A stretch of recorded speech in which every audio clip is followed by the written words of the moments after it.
So in this video, I'm going to talk about what are the ways of looking at life that helps you actually figure out, are you in the path of getting healthier, or are you on the path of actually destroying your health or getting injured?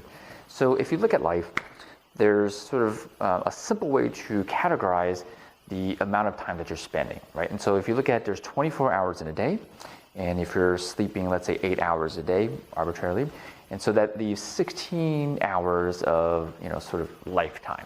And if you divide that by even minutes, we have, approximately 960 minutes during that 16-hour time frame. And so here's what you do.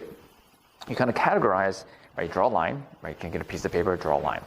And on one side, you would write things that you're doing to get things done, or action things that you're doing. So that's one column, things that you're executing to get things done or for a certain effect. And on the other half is things that you're doing because you want to, because you like to and love to do it.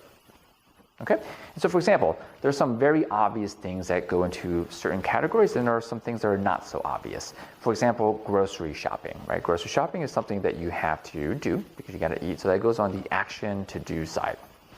However, something like, let's say, going to the gym, right? Which side does that go to? Is that something that you want to and that you love to do? Or is going to the gym simply a tool that you use for some type of intended purpose? That may be losing weight, it might be toning your muscles. In fact, if that's the intention of going to the gym, it actually belongs on this side, right? So just getting stuff done. Right? It's not something that you're like, this is my passion, I'm going to go to the gym, right? And so it all depends on your intention and your mindset. Because to some people, if you're watching this, if going to the gym is your passion, like you love it, you do it for the sake of it, you do it even if there's no effect of going to the gym, then it goes on the self-care, self-love side. But if you're doing it as a tool to accomplish something, it actually goes on the other side. And so here's what you do. You just kind of make a list, of all the things that you do during the day, during the week, during the month, and see what percentage of things are on this side, sort of the action, getting stuff done side, versus what percentage of things are actually on the self-care, self-love, I do it because I love to do it side.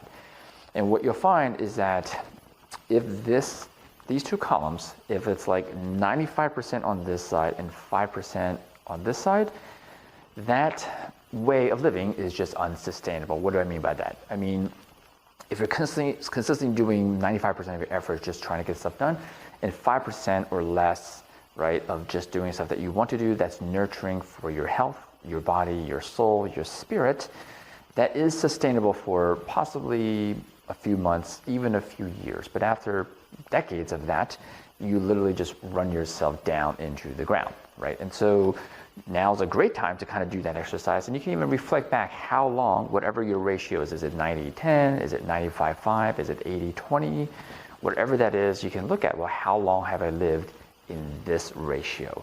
And so whatever that ratio is, you can sort of take action to try to balance it out. Now, granted, you could live a life where it's the other way. You're literally doing 90% self-care, self-love, things that you love, and 10% stuff that you have to do. I know people that live that life, but try to at least 50-50, right?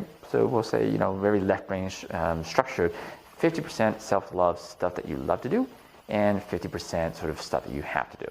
Right, and so one of the things that you can do to achieve this is think about what can you do that you actually love, that some people can look at that's an action item, right? And so we can talk about that in future videos, like how do you achieve this 50-50, or even better, 90% on this side and only 10% on this side. But a great starting exercise is simply to have clarity on where you are currently, and in the future we can talk about, through videos, how do you skew that to be more balanced? So you avoid a life of getting more sick, autoimmune diseases, injuries to your body, aches and pains, by establishing balance in these two columns.